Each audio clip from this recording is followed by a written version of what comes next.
Nous allons réaliser ensemble un tatin d'endive caramélisé au jus d'orange. Nous allons commencer par nettoyer les oignons.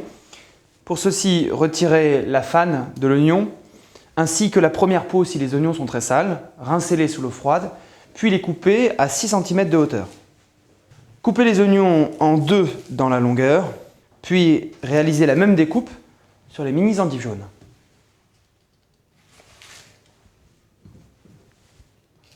Retirez le cœur des mini endives.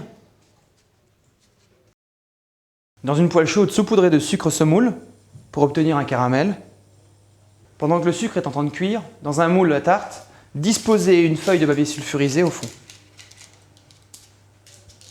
À l'aide d'un emporte-pièce un tout petit peu plus grand que les moules à tartelettes, découpez de la pâte feuilletée.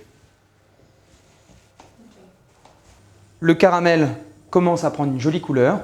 Ajoutez la noisette de beurre, le déglacer délicatement, puis déposez face plate l'ensemble des endives et des oignons nouveaux à l'intérieur. Laissez caraméliser quelques minutes, puis ajoutez le jus d'orange. Râpez par-dessus le zeste d'une orange, lavez-la bien juste avant et frottez uniquement l'ensemble de la peau orange. Couvrir, puis cuire à feu doux pendant 10 à 15 minutes. Les endives sont joliment colorées. Posez-les maintenant dans les moules, côté plat contre le moule.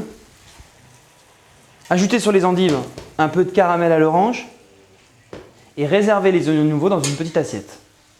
Déposez sur les endives le rond de pâte feuilletée et rangez les bords à l'intérieur du moule.